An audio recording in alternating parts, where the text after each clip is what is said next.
자, 자선 쓰십시다. 모의고사 지금 어디에 나왔단 말이냐면 학교에서 문제풀을 안 하신 게 아니니까, 오케이?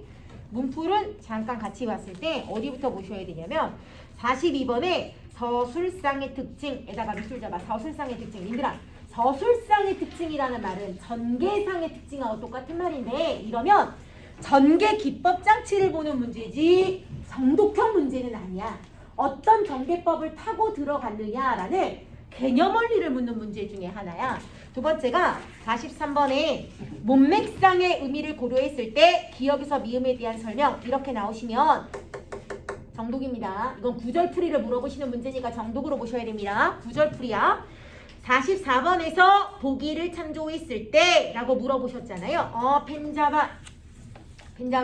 보기를 참조했을 때 개인적으로는 이 문제를 변이형으로 내실 가능성이 조금 높은데요. 오케이? 변이형이 들어가면 이 문제가 들어가실 가능성이 높아요.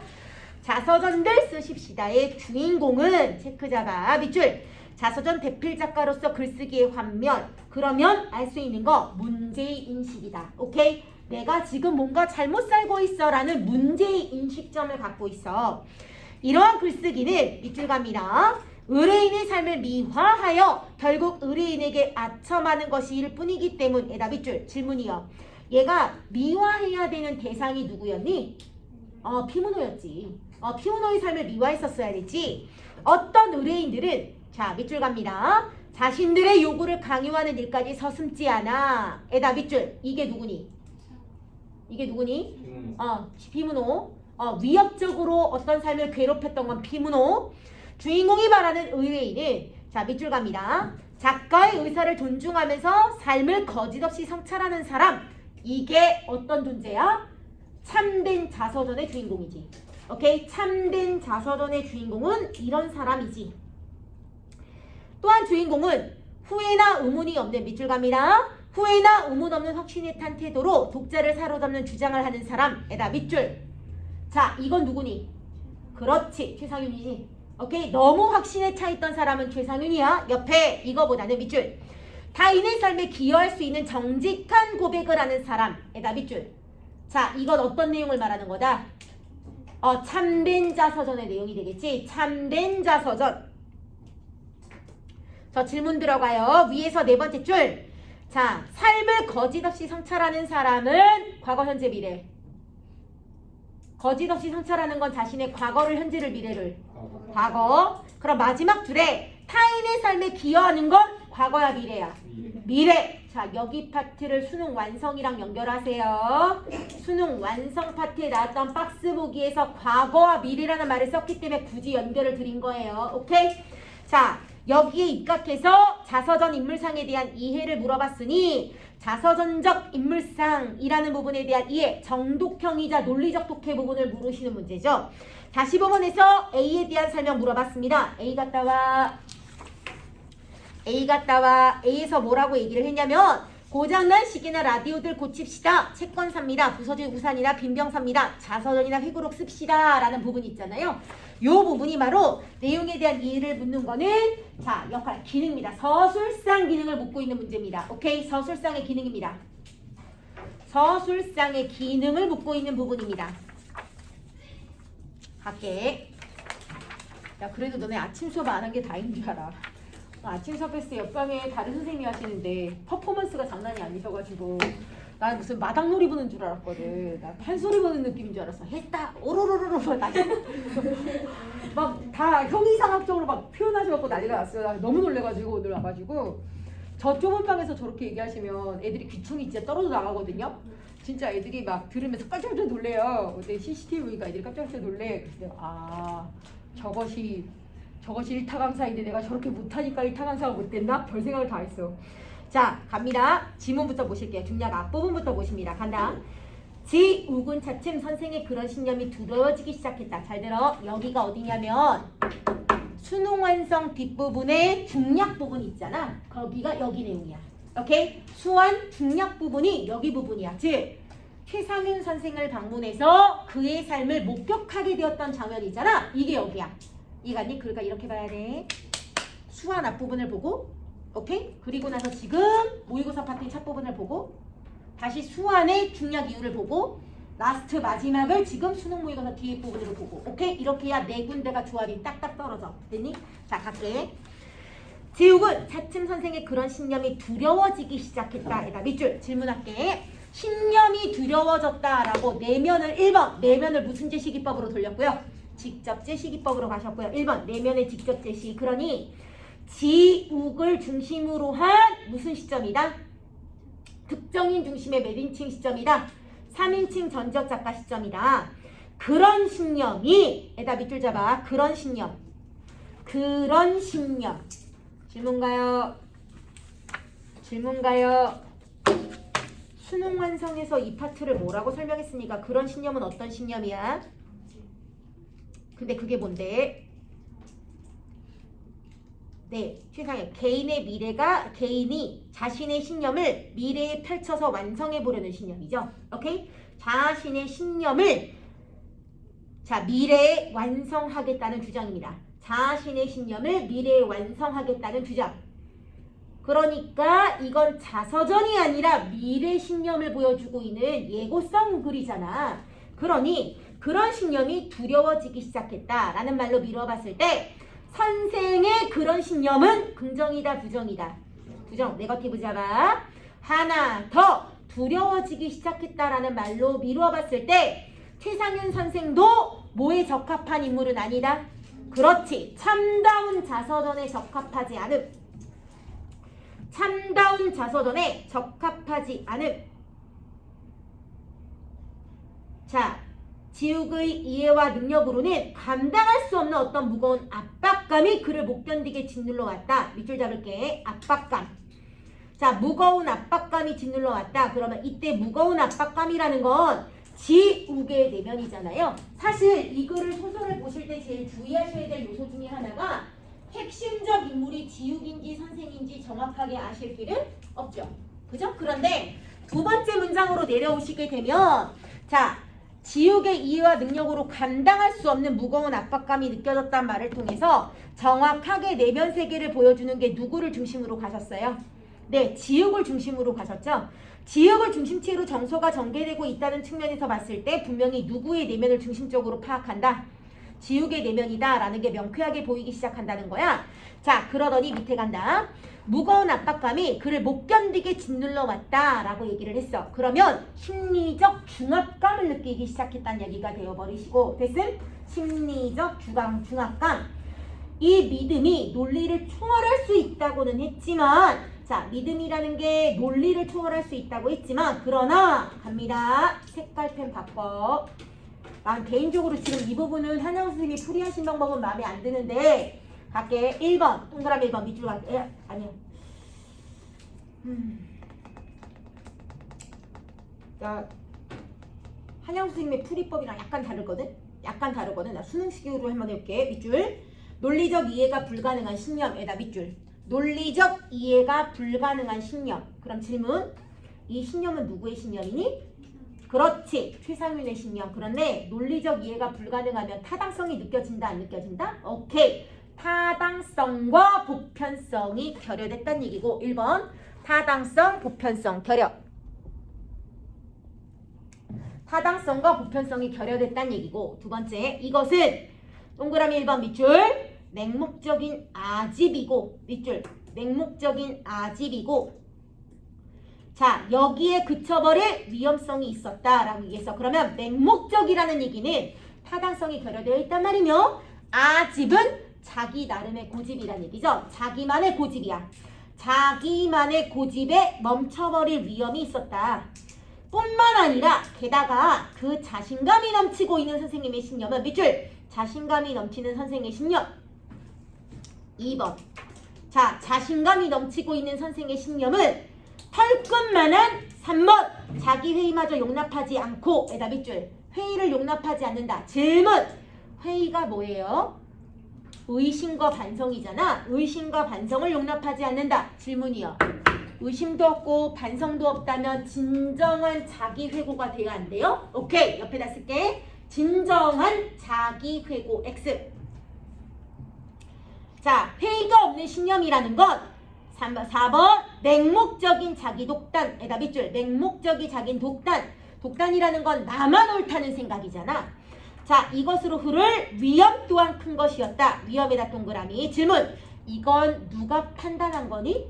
그렇지. 지우개 내면을 무슨 제시기법으로 갔니? 직접 제시로 가면서 위험이란 단어에 동그라미 했지. 그러면 할 수 있는 거. 지욱은 선생의 신념을 긍정으로 본다, 부정으로 본다. 부정, 네거티브 잡으시고요. 자, 정리할게.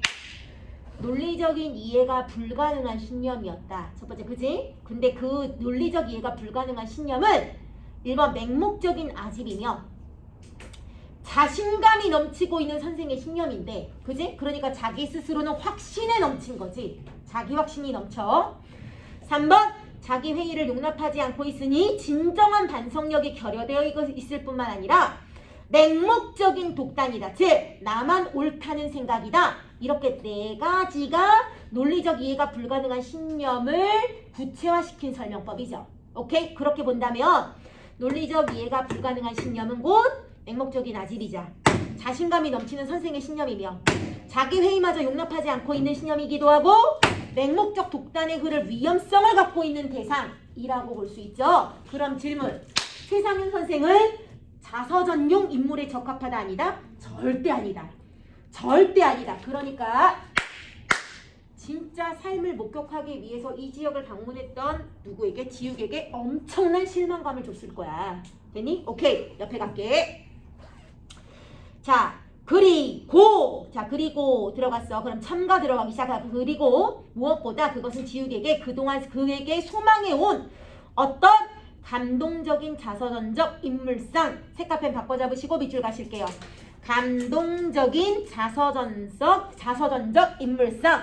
자, 제가 옆에다 여백지 드린 거 다 이유가 있어요. 질문 있어. 감동적인 자서전형 인물이 되려면 첫 번째 뭐 해야 돼? 진솔해야 돼. 오케이. 그치? 진실된 자기 반성이 있어야 돼. 1번 진실된 자기 반성. 에다가 2번 과거를 뭐 할 줄 알아야 돼? 성찰 반성. 과거를 성찰 반성해야 되며 3번 그걸 통해서 뭐를 찾아내고자 노력해야 돼? 여기가 제일 많이 놓쳐. 인간의 진정한 삶의 가치를 찾기 위해 노력해야 돼. 3번 인간의 진정한 삶의 가치를 찾기 위해 노력. 이렇게 해야 과거도 투영되고 미래도 투영된 진짜 신념이란 말이야. 근데 감동적인 자서전 인물상으로서는 치명적 결함일 수 있었다. 밑줄 들어가. 치명적 결함. 질문. 치명적 결함이 위에서 말한 뭐부터야? 논리적 이해가 불가능한 신념이자 맹목적 아집이며 자신감이 과도하게 넘치고 자기 회의마저 용납하지 않았으며 맹목적 자기 독단에 빠져있다는 5가지 내용이 바로 뭐야? 치명적 결함이지. 됐어? 치명적 결함이지. 이해갔니? 그러면 위에 열거됐던 내용을 치명적 결함이란 단어로 비결해서 받았지? 됐음? 자, 밑에 갈게. 자, 치명적 결함일 수 있었다. 그럼 질문. 감동적인 자서전적 인물은 위에 나와 있는 5가지 열거와 반대되시면 되죠. 오케이? 반대되시면 되는 거죠.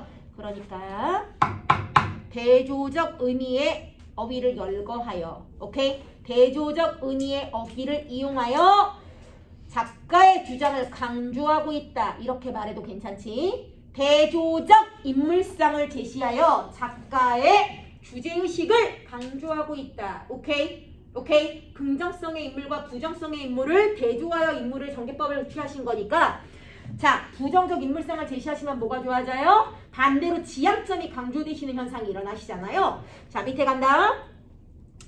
지우기. 자, 옆에 회의가 없는 자서전이야말로 영락 없는 거인의 동상에 불과할 뿐이다. 밑줄 잡아. 거인의 동상.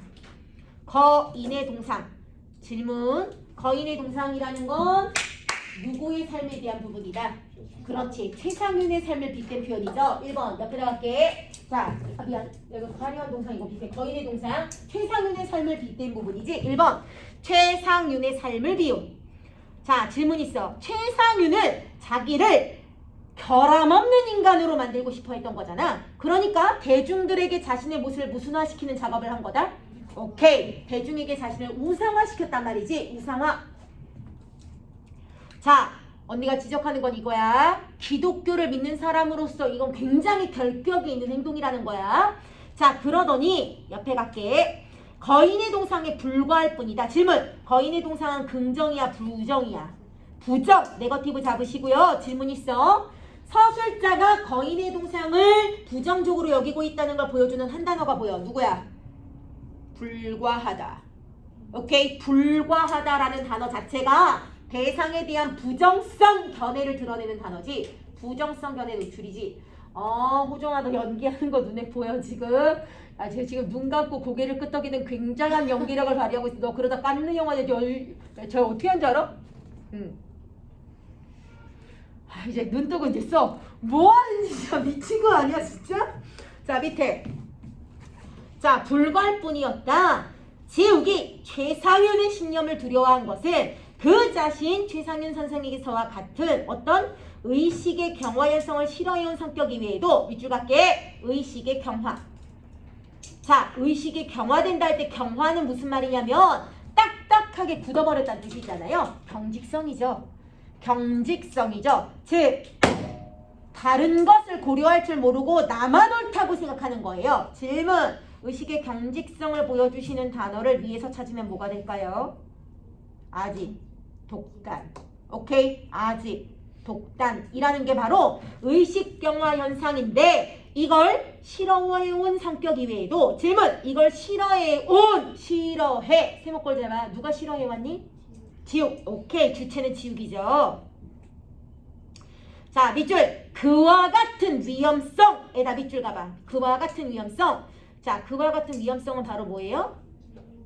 맹목적인 자기독단이자 맹목적인 아직 회의마저 용납하지 않는 태도, 즉 치명적인 결함들의 위험성을 어슴풀에 느끼고 있었기 때문이다. 느끼고의 세목골. 질문. 이 위험성을 느꼈던 주체도 누구니? 지욱이. 그렇지. 지욱은 한 인간이 자기를 너무 완벽한 존재로 믿고 있는 현상에는 결함이 있다고 생각하고 있어.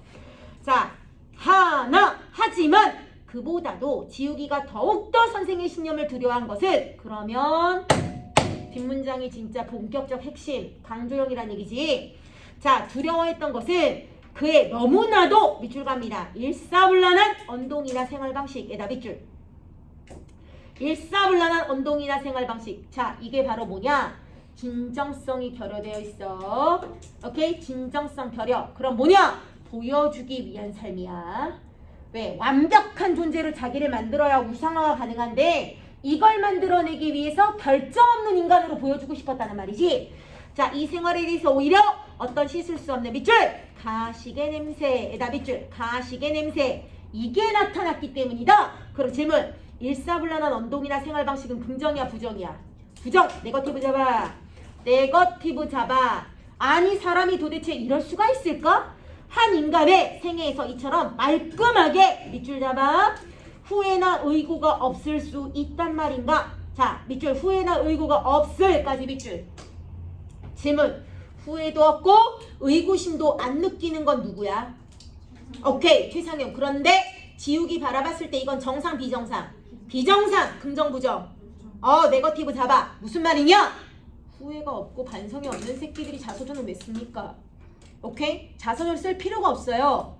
후회가 없고 반성이 없는데 자서전을 뭐더러 써? 그러니까 자서전을 쓰겠다는 최상윤의 의도 자체가 잘못되어 있다는 거지. 자, 옆에 이 깐깐하고 결백스러운 노인에게서라도 밑줄. 깐깐하고 결백스러운 노인에다 밑줄. 질문. 이게 누구야?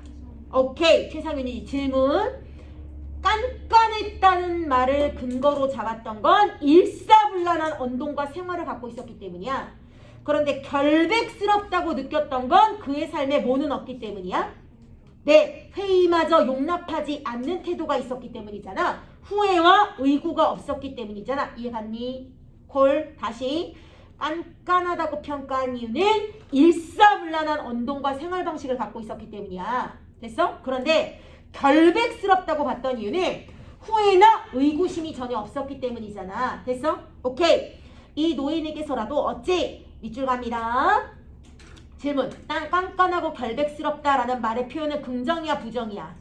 부정. 오케이. 네거티브야. 왜냐하면 이건 최상윤 삶의 결함을 눈치챈 거야.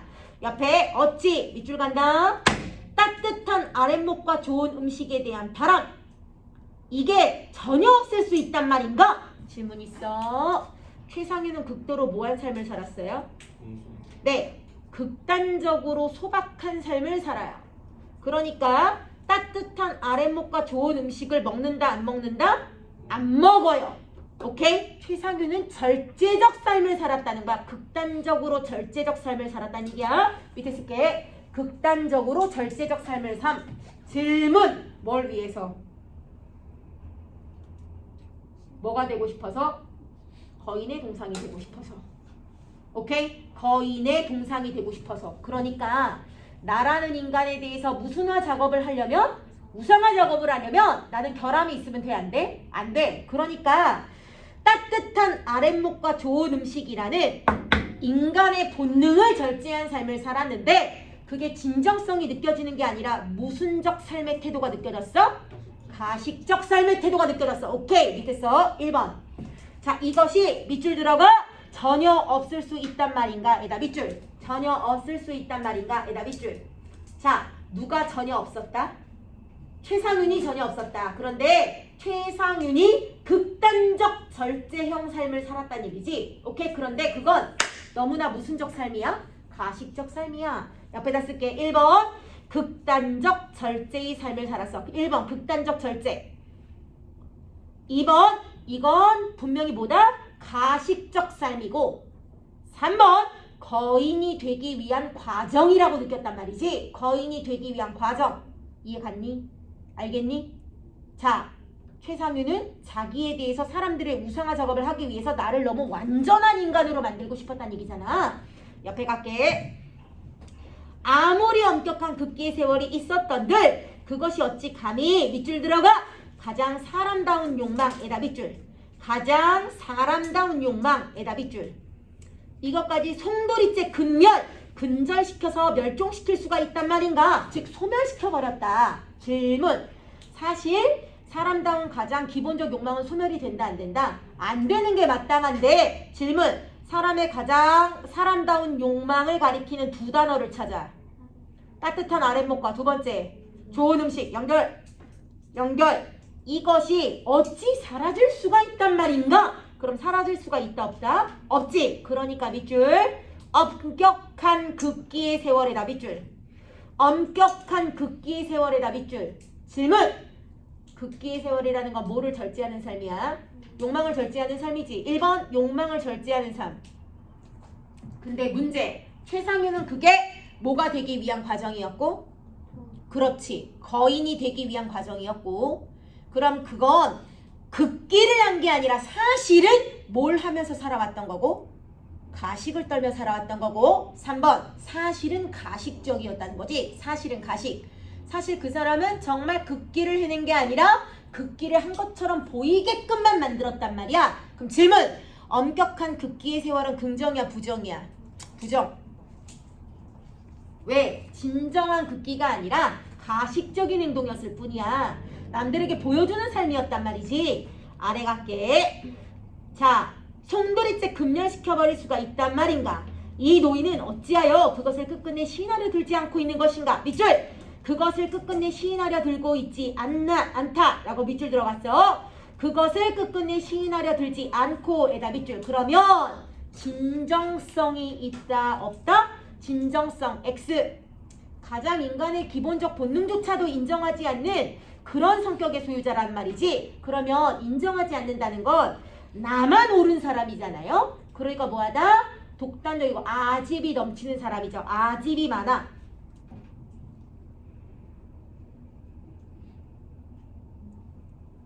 그것이 진실로 그의 부끄러움이 될 수는 없단 말인가? 밑줄 들어가. 부끄러움에다 밑줄 들어갈게. 부끄러움. 자, 부끄러움이 될 수 없단 말인가? 라고 얘기했어. 질문 있어.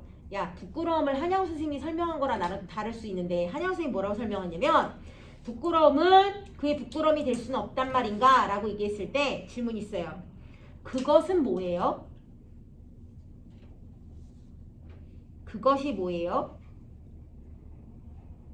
그것이 진실로 그의 부끄러움이 될 수는 없단 말인가? 했잖아요. 그것이 뭐예요? 그렇지. 인간의 본능조차도 시인하지 않는 태도는 그의 부끄러움이 될 수는 없단 말인가? 라고 얘기했잖아요. 그러니까 부끄러움이 될 수 없단 말인가? 부끄러움이 되어야만 했는데 그걸 못했단 얘기잖아요. 그러니 최상윤 선생은 최소한의 진실조차도 뭐하지 않는 태도를 갖고 있다? 인정하지 않는 태도를 갖고 있다. 오케이? 그러니 부끄러움이 될 수는 없단 말인가? 라는 말은 부끄러움이 되어야만 했는데 되질 못했다. 오케이? 그 말은 최소한의 인간적 삶에 대한 욕망조차도 최상윤은 뭐하지 않았다? 인정하지 않았다. 끝까지 납득하거나 인정하지 않았다라는 의미지. 오케이? 즉 가장 기본적 인간적 삶에 대한 필요성조차도 최상윤은 납득을 안 하고 인정을 안 했어. 그러면 그의 부끄러움이 될 수 없다라는 얘기는 그가 끝까지 가식적 행동을 굳이 유지했다는 얘기지. 오케이? 가식적 행동을 유지해버렸어. 그러니까 뭐 하게 된다? 그한테서는 가장 진실된 것조차도 기본적 진실조차도 기대할 수가 없었다는 얘기가 되어버려. 자, 중략 들어왔어요. 중략 들어왔어요. 자, 여기가 수능 완성 파트입니다. 수능 완성 파트다. 여기서 뭐 하게 되느냐? 중략 부분에서 1번 최상윤에게 나 지금 고민 중이야. 더 많은 시간이 필요해. 아직은 대답을 못 해주겠어. 라고 뭐예요? 네, 대답을 유보해요. 유보하고 무지막지하게 많은 상념을 가지고 어디로 올라와? 서울로 올라왔지. 서울로 올라와서 하숙집방에 문을 여는데 누가 와있다? 피문호가 와있었다가 이 중략에 들어가셔야 됩니다. 됐어? 중략에 여기 들어가셔야 됩니다. 아래 부분 갈게. 이거 아무리 마음에 없는 웃음을 팔아먹고 사는 무식쟁이라고 밑줄 들어가. 웃음을 팔아먹고 사는 무식쟁이에다 밑줄. 누구한테 지금 설교하라는 거야? 뭐야? 건방지게 라고 얘기를 했어. 질문. 웃음을 팔아먹고 산다는 말로 미루어 봤을 때 이 사람의 직업은 희극인입니다. 그죠? 분명 희극인에 가깝습니다. 그치? 예능인 내지는 희극인에 가깝다는 얘기죠. 글에 나와 있는 배경 지식을 쓰신다면 이 말을 했던 주인공은 피문호였고 피문호의 직업이 뭐라서 네, 코미디언이었기 때문이죠. 저는 그냥 지금 이 내용만 잡고 봤을 땐 희극인이라고 잡을게요. 웃음을 팔아먹고 희극인 있는 코미디언, 희극인 무식쟁이라고. 무식쟁이도 역시 피문호잖아요. 그러니까 자, 웃음을 팔아먹고 사는 무식쟁이에다 밑줄. 이게 진실이야. 오케이? 이게 팩트라고. 당신은 무식해. 근데 그걸 자서전에 쓰지 말아달라고 했어. 그러니까 위선이자 가식이었고 분명 웃음을 팔아먹고 사는 사람이 맞는데 너 역시 웃음을 경제적으로 매매하고 있잖아. 그걸로 대가로 돈을 벌고 있잖아. 그럼에도 불구하고 자기가 웃음을 주는 행위는 뭔가 대단히 인류를 위한 행동인 것처럼 미화해달라고 요구를 했었지. 이런 사람이라고 누구한테 지금 설교를 하려는 거야 뭐야? 라고 얘기를 했어. 그래, 내가 지금 당신 같은 위인의 하소연 신세나 듣자고 밑줄 들어가. 당신 같은 위인의 신세 하소연에다 밑줄. 자, 이게 뭐였느냐면 덥지도 않은 일을 쓰다 보니 정말 공허함과 자괴감이 듭니다 라는 고백의 글이었어. 오케이? 이 고백의 글이었어. 그걸 어디에다 써서 보낸 거야? 그렇지. 편지에다 써서 선생님 제가 경험하지도 않았던 일에 대해서 거짓된 말을 계속 쓰다 보니 정말 스스로 공허감과 자괴감이 듭니다 라는 고백을 썼는데 그걸 지금도 말을 했을 때 뭐라고 얘기했느냐? 내가 네 신세하소연을 듣자고 이런 데 찾아온 줄 알아? 라고 얘기를 했어. 그렇게 네가 한심한 사람으로 보이느냐 말이야. 왜 내 일을 안 하겠다는 건지 그걸 말해보라는 거야. 이유를. 자, 내 일은 뭘 말해요? 자서전 쓰기죠. 그러니까 피문호는 합당한 이유를 듣고자 이곳을 난입한 거예요. 그러니까 성격이 좀 급한 아저씨인 건 틀림이 없어. 아니 그런 게 아니라 라고 얘기를 하는 건 자, 우리가 봤을 때 분명히 뭐라고 느꼈니? 주눅이 들었다, 위압감을 느꼈다, 불안했다라고 얘기를 했잖아. 아니 그게 아니라 갑자기 반말투로 윽박질러 오는 피문호 씨의 어조에 밑줄 들어가. 반말투로 윽박질러 오는 피문호에다 밑줄. 그러니까 이 사람은 겸손함도 없고 약간 위화감을 조성하고 있잖아. 무례하고 고압적이야. 고압적. 그러면 화살표 뭐에 적합한 인물은 아니야? 그렇지. 진정한 자서전에 적합한 인물형은 아니야. 자, 그런 게 아니라 반말투로 윽박질러 오는 피문호 씨의 어조에 지옥은 세상 가슴이 내려앉는 표정이었으나 묘사로 갔죠? 직접 제시야, 간접 제시야? 간접 제시. 네, 분명 3인칭 전접작가 시점은 직간접 제시 기법을 다 쓸 수 있다는 장점이 있습니다. 자, 이미 본색을 드러내기 시작한 피문호의 행패는 행패. 걷잡을 수 없었다. 받침 잘 봐. 받침이 디귿이야. 디귿이면 휘어잡다, 제어하다 라는 뜻이고 받침이 티읕으로 들어가시면 걷잡다, 대충 짐작하다, 겉으로만 보고 예상을 하다는 뜻이에요. 단어가 전혀 달라요. 자, 피문호의 행패는 걷잡을 수 없었다. 제어할 수 없는 지경에 이르렀다. 질문합니다. 서술자가 바라보기에 피문호 행동에 문제가 있다는 걸 증명하는 단어 하나가 있죠. 누구야? 행패. 그렇지. 행패. 그게 아니라니. 아니, 이거 당신 정말 이런 식으로 날 바보 취급하고 나설 테야? 당신 눈에 내가 정말 그렇게 얼렁뚱땅 되자는 소리로 넘어갈 것 같아 보인 모양이지? 밑줄! 되지 않은 소리. 에다 밑줄. 되자는 소리. 질문. 이 되자는 소리가 무슨 뜻일까요? 누구의 하소연? 그렇지. 지우기의 하소연이야. 지우개 작가로서의 공허감이라는 하소연을 들었어. 저 작가로서 거짓말을 자꾸 쓰려니까 미쳐버릴 것 같습니다. 라고 하는 하소연 소리가 나한테는, 피문호한테는 되지 않는 소리로 느껴졌단 말이야. 되지 않는 소리로. 그러니까 질문. 피문호는 지우개 정서에 공감한다 못한다? 오케이. 밑에 공감 X. 지우개 문제의식에 공감 X. 지우개 문제의식에 공감을 못해. 자, 이것에 그냥 넘어갈 것 같은 모양이지? 그래, 뭐가 어째? 내 일을 하지 않게 된 게 내 탓이 아니고, 밑줄 들어가! 당신의 그 알량한 양심 때문에다 밑줄. 당신의 그 알량한 양심 때문. 질문. 이 알량한 양심이 뭐예요? 네, 작가로서 문제의식을 느꼈다는 점이죠. 오케이? 작가로서 문제의식을 느낌. 자, 이게 뭐냐면 질문. 수완 파트표. 수완 파트표.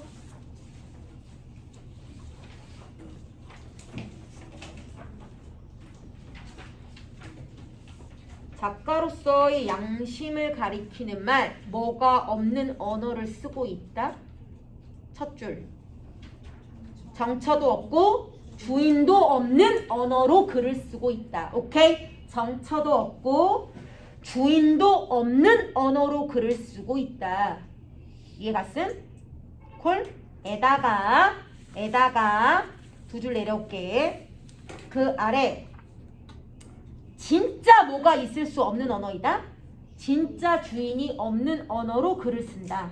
됐음? 진짜 주인이 없는 상태이다 라고 얘기를 했고, 지욱은 그동안 동원해온 말과 인연 없는 위인들을 위해 언어를 강제봉사시켜왔다. 오케이? 신념 없는 언어를 썼다는 얘기죠. 강제봉사시켜왔어. 그러면 그 말들은 무슨 해방을 맞이한 말들이야? 슬픈 해방을 맞이한 말들로 언어 창작을 했다는 얘기지. 질문. 중략에 앞서서, 중략의 앞부분에 있어 뭐가 담겨있지 않은 글을 썼다? 그렇지. 구체적인 인간사의 알맹이가 담겨있지 않고, 두 번째, 소박하고 떳떳한 삶의 실체가 담겨있지 않은 글을 써왔다. 됐어? 됐니? 찾을 수 있니? 자, 이 파트가 나와도 찾을 수 있어야 돼. 이해 갔니? 님들아, 얘를 지금 수완 파트를 이용해서 박스 보기를 만들어 주실 수 있기 때문에 두 개를 같이 준 거야. 여기 문제가 정말 거의 없어. 왜? 이해 처음 써먹었는데 어디 나오겠어? 이해 처음 썼단 말이야. 자, 밑으로 가. 자, 아래 부분 갈게. 그 알량한 양심 때문 하면, 자, 현실과 본질과 괴리된, 유리된 언어로 글을 창작했다는 얘기지. 밑에 쓸게. 본질과 유리된 언어로 창작. 본질과 유리된 언어로 글을 창작했다는 거야. 그러니 진정성이 느껴지지도 않고 진정한 삶의 의미를 구체적으로 느껴본 적도 없다. 오케이? 그게 날조해서 썼다는 말하고 똑같은 거지. 아래 갑니다. 그래서 그래, 내가 알량한 당신의 양심에 들러리라도 서야 된다는 거야? 뭐야? 어버치나 매치나 그게 그놈 아들놈 같은 소리를 가지고, 즉 네가 하는 말이 결국은 뭘 하지 않겠다는 말로 귀결된다?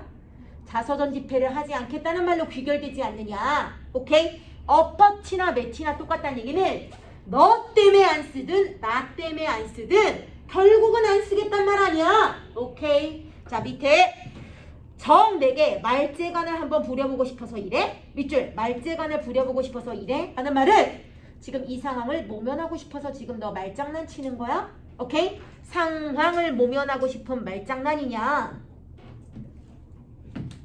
질문합니다. 말재간이라는 단어에서도 문제가 되시는 게 있어요. 피모노는 지우기의 글쓰기를 천대하고 있죠.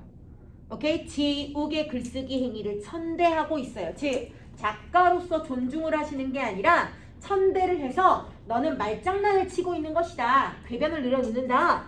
당신 눈엔 이 피모노가 말이야. 밑줄 들어가. 말귀도 못 알아들을 바보 멍청이. 에다 밑줄. 즉 네가 거절의 이유를 말하고 있지만 나는 그 거절의 이유가 합당하게 느껴지지 않는다라는 얘기지. 이걸로만 보이느냐 말이야. 내 아까부터 참참참 하니까 이 친구도 형편없이 맹랑한 데가 있는 작자라고만 그래. 피무노 씨는 이제 스스로도 자 갈게. 분을 참을 수 없게 된 것 같았다. 에다 일반편 밑줄. 없게 된 것 같았다. 추측형 쓰셨죠? 이러면 질문. 이 글은 누구 중심의 3인칭이다. 그렇지. 지우기 중심의 3인칭이기 때문에 누구 중심체는 피모노 중심체에서는 추측형 문장밖에 나오실 수가 없어요. 빨간 얼굴에 일반패 밑줄 잡아. 빨간 얼굴에 튀어나올 듯한 두 눈알을 불하려 대면서 장갑을 몰아진 한쪽 손을 피스톤처럼 마구 지우기의 턱 앞으로 내질러대고 있었다. 까지 밑줄. 질문. 피모노의 행동을 뭐하고 있습니까?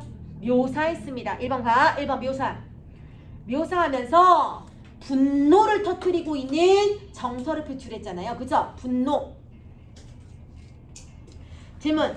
분노의 정서를 직접 제시, 간접 제시 뭘로 갔니? 그렇지. 간접 제시로 가셨죠. 그런데 간접을 쓰는 근본적 이유가 뭐 때문이다? 지우기 중심의 3인칭 서술이기 때문에 한계성이 나와서 그런 거야. 자, 밑줄 들어가고 이렇게 나올 수 있어. 밑줄을 다 주고 나서 다음 중 서술행위에 대한 시점이 다르게 작동한 부분이 어디냐고 찾으라고 할 거야. 그럼 직접 지시와 간접 지시 부분을 각각 나눠서 따져야 돼. 자, 밑에 지금 기가 콱 질리고 말았다. 밑줄. 기가 질렸다. 위압감을 느꼈죠. 중압감을 느꼈어.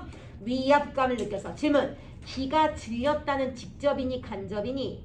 직접이지. 언니가 말했잖아. 이거 한 문제 나온다고. 직간접 하나 나와. 무슨 말을 할래도 목이 말라 소리가 나오질 않았다 했어. 그러니 목이 말라버렸다라는 얘기는 무슨 뜻이냐? 공포감과 뭐에 질려서? 위압감에 질려버렸다는 얘기지. 승범이 눈 떠. 승범이 눈 떠. 자, 이러면 알 수 있는 거. 목이 말랐다. 그는 부들부들 떨려오는 두 다리를 간신히 버티고 선 채 간신히 버티는 건 지우기의 행동적 내면이지. 겉으로 봐서 알 수가 없어. 오케이? 그리고 직접 제시했다고 봐야 돼. 절망적인 눈초리로 피무노 씨의 폭풍 같은 수모를 고스란히 견디고 있었다. 밑줄 들어가. 수모를 고스란히 견디다. 에다 밑줄. 그럼 알 수 있는 게 뭐냐면 참다운 글쓰기가 용납되지 않는 사회현실을 비판하신 거죠. 참다운 글쓰기가 용납되지 않는 사회현실 비판.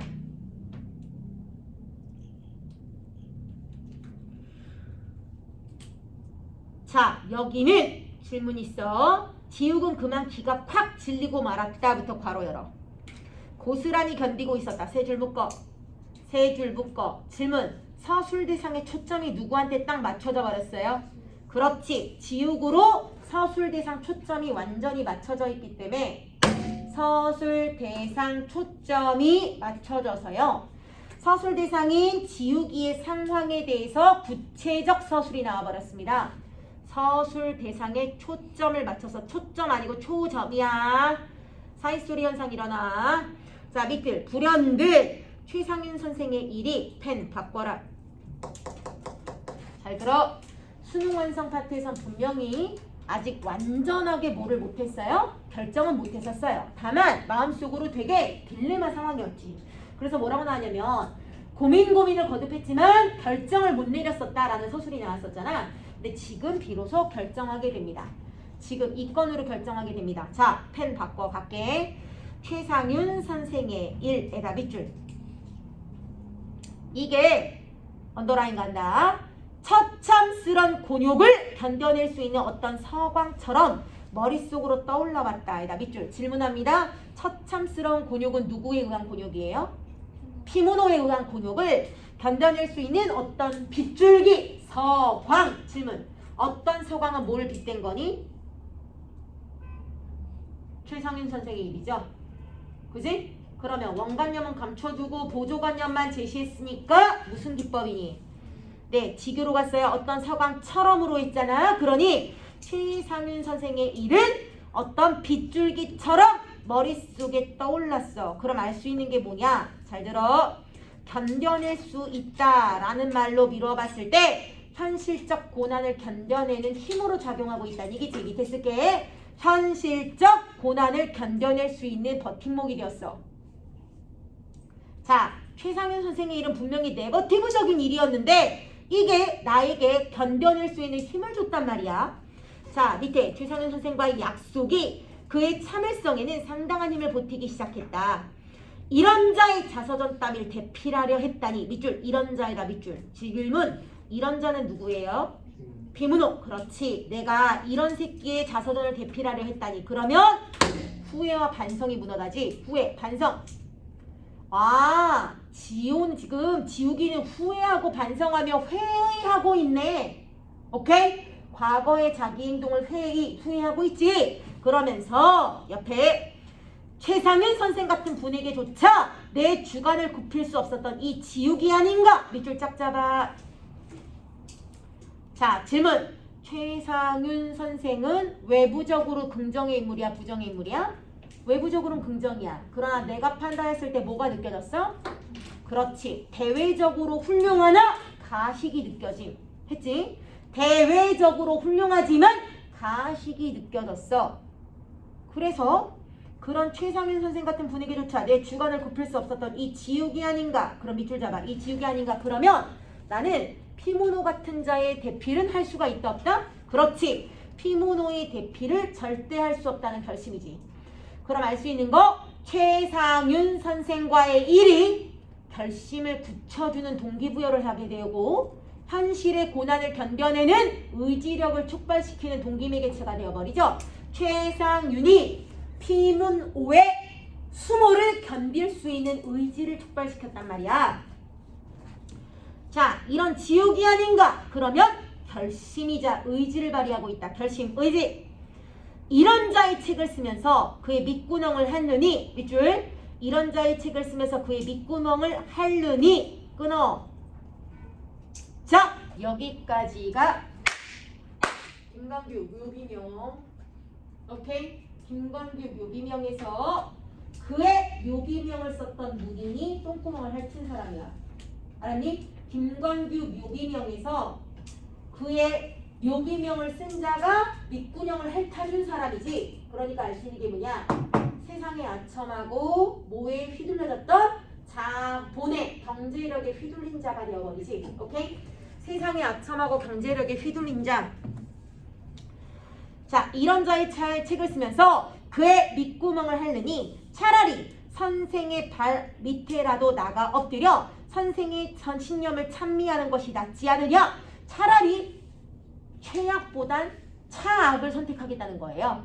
오케이? 자, 분명 여기서 말을 제대로 들으셔야 되는 건 최선보다 차선이 아니라 최악보단 차악을 선택하겠다는 거예요. 지금 둘 다 나빠. 둘 다 싫어. 근데 피문호 같은 새끼 걸 쓰느니 차라리 누굴 쓰는 게 낫다? 최상윤을 쓰는 게 더 낫지 않겠나? 참자. 동그라미 잡아. 참자. 그러면 현실 극복의 의지이자 인내심의 발휘가 되지. 현실 극복 의지 플러스 의지 발휘 인내심. 자, 수모를 참자. 작자의 일을 피하자면 이쯤 굴욕은 즐거이 참아 넘기자. 질문. 작자의 일을 피하자면 할 때 작자는 누구야? 이 작자의 일을 피하자면 이런 작자는 누구니? 비문호. 오케이. 작자라는 단어는 대상, 3인칭 대상자의 인격을 낮춰 말할 때가 이 작자가 할 때 작자입니다. 작자의 일을 피하자면 작자의 일은 피문호의 대피를 피하자면 이쯤 굴욕은 즐거이 참아 넘기자. 참아서 넘겨야 한다. 밑줄 참아 넘겨야 한다. 그러니 자, 지금 글에 나온 지욱이란 인물은 현실을 견뎌낼 수 있는 힘을 어디서 잡았어요? 최상윤 선생의 일에서 잡아서 지금의 수모를 견뎌내겠다는 의지를 발휘했어. 하지만 피문호 씨는 그 정도로 물론 분통이 풀릴 수가 없는 모양이었다. 추측형이죠. 어디 선생 말씀 좀 해보시라고. 자, 상대방을 지금 압박하고 있지. 아니 그래서 그처럼 잘난 체의 말이 많더니 제 잘난 소리나 시부렁거릴 줄 알았지. 선생도 남의 말을 알아듣는데 귀가 꽉 막어버리셨나? 질문. 남의 말은 누구 말이야? 피문호 나의 말. 그렇지. 너 내 말길 못 알아들어? 그럼 하나 더. 그래서는 그처럼 잘난 체의 말이 많더니 하나 더 잘난 체 말에다 일반편 밑줄. 하나 더 시부렁거릴 줄에다 밑줄. 질문이요. 피문호는 작가의 창작 행위를 뭐하고 있어요? 비하하고 있어요. 오케이. 창작자의 행위를 비하하고 있어요. 작가에겐 정신이 있는 게 아니라 매매가 있을 뿐이다라고 비하를 하지. 그러면서 밑에 자, 외통 대답이 없으셔? 그렇다면 내가 수고를 좀 더 해줄까? 내가 더 수고를 해줄까? 내가 노력을 해서 너를 좀 깨우쳐줄까? 어째서 내 일을 하지 않게 되었느냐? 내 일을 하기가 싫어졌느냐? 그 이유를 좀 더 솔직하게 말해달라 이거야. 이 무식한 놈도 좀 분명하게 알아듣고 밑줄 잡아 일반편 이 무식한 놈. 질문 있어. 피문호가 말끝마다 자기를 무식하다고 말하잖아요. 일종의 자기가 결함이 있는 걸 아는데 그거에 대해서 쉴드를 치듯 그걸 드러내서 얘기하잖아. 이럴 때 우리는 상대방이 뭐를 갖고 있다래요? 네? 컴플렉스. 그걸 뭐라 그래요? 뭐를 갖고 있다고? 엉덩이. 응? 열등감. 그렇지. 지금 글에 나와 있는 피문호 씨는 무식하다라는 말을 계속하고 있는데 그건 일종의 뭐냐면 피해의식이야. 이자 자신에 대한 열등감으로 상대방을 비난하는 거야. 그러더니 자, 열등감, 피해의식을 드러내면서 이 무식한 놈도 분명하게 알아듣고 납득이 가게끔 말씀이야. 알아들어? 그러니까 알 수 있는 건 피문호 씨는 내가 코미디언이고 무식하기 때문에 이자가 나를 무시해서 글을 안 쓰겠다고 결정했다고 곡해를 하고 있잖아. 그러니까 지우기에 작가의식에 대한 반성력을 드러내고 있는 행위를 전혀 못 느껴주고 있단 말이야. 자, 그래도 못 알아들으시겠다면 내 좀 더 똑똑하게 말을 해줄까? 라고 얘기를 하지. 그럼 똑똑하게 말을 해줄까? 하더니 바로 밑에 이 똑똑하게 말을 해주겠다는 말을 밑에서 들어갔죠. 묵묵히 입을 닫고 있는 지욱을 마음 내키는 대로 매도해대다 말고 밑줄 마음 내키는 대로 매도했다는 건 지욱의 본심을 이해하지 못했잖아요. 그러니까 지욱에게 공감 X. 피문호 씨는 무슨 생각을 해냈는지 갑자기 목을 잔뜩 가다듬었다. 그리고 밑줄 청승맞도록 능청스러운 목소리에다 밑줄. 자, 청승맞게 능청스러운 목소리를 만들어냈던 이유는 뭐 때문이냐? 지욱에게 모욕을 주기 위한 행동이지. 지욱에게 모욕. 자, 모욕을 주기 위해서 허공을 향해 외쳐대기 시작했다. 펜 색깔 바꿔. 밑줄 갖게. 고장난 시계나 라디오들 고칩시다. 그러면 고물을 고치란 얘기예요. 그죠? 고물을 고쳐라.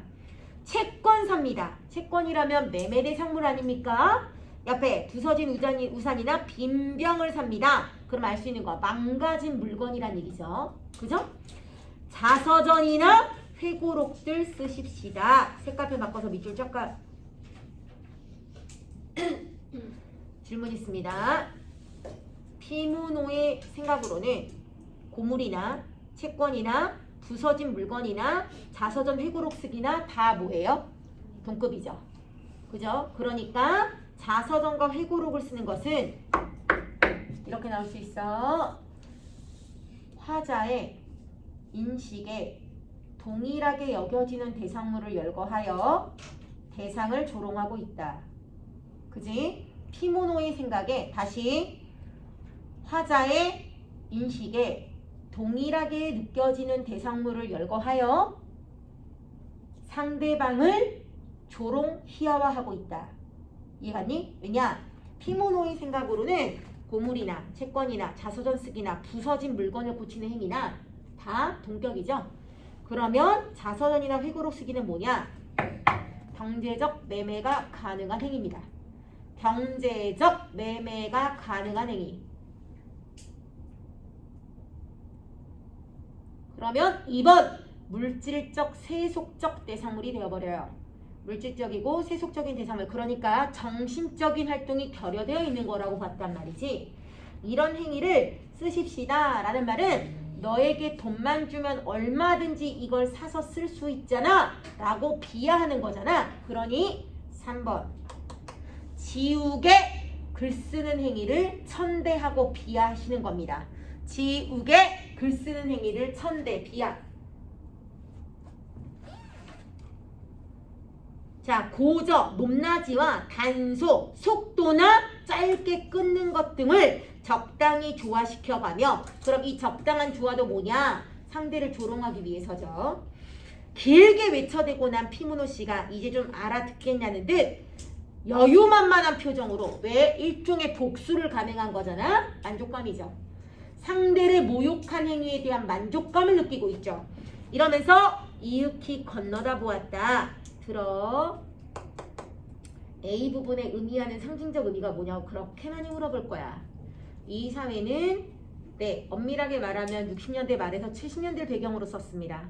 그러면 문학적 창작 행위가 용납되지 않고 돈으로 매매될 수 있는 사회가 되어버렸다는 거잖아. 진정한 언어의 가치가 발휘되지 않는 사회가 됐다는 거야. 님들아, 이게 잘못 들어가면 1학기 때 시험 봤던 어머니의 그릇이라는 작품이 언급이 들어갈 수 있어. 어머니는 그릇이라고 쓰고 그릇이라고 읽으신다. 그릇이라고 쓰고 그릇이라고 읽으신다 라고 하면서 나는 사전을 통해 글을 배웠는데 엄마는 실제 체험을 통해서 글을 배웠다 라는 글이 나와. 내가 이 질문 언제 연결해줬냐면 이정록의 의자 파트 들어갈 때 같이 연결했거든. 삶의 체험적 요소에서 획득한 언어의 정신이냐 아니면 사전형을 통해서 배웠던 정신이냐 라고 본다면 단어, 언어에 생명력이 있느냐 없느냐라는 결론적 문제로 접근할 수 있어. 이게 만약에 좀 더 어렵게 가면 한양 선생님이 건드렸던 건 뭐냐면 프랑스에서 나오는 랑그와 파롤이라는 개념을 건드릴 거야. 오케이? 표면적 언어와 내포적 언어라는 개념으로 건드릴 수 있어. 자, 시험 문제에서 제일 많이 나오는 거 라지 스몰 a 부분 마지막에 나와 있는 이 말의 기능과 의도를 가장 많이 내실 수 있습니다. 됐음?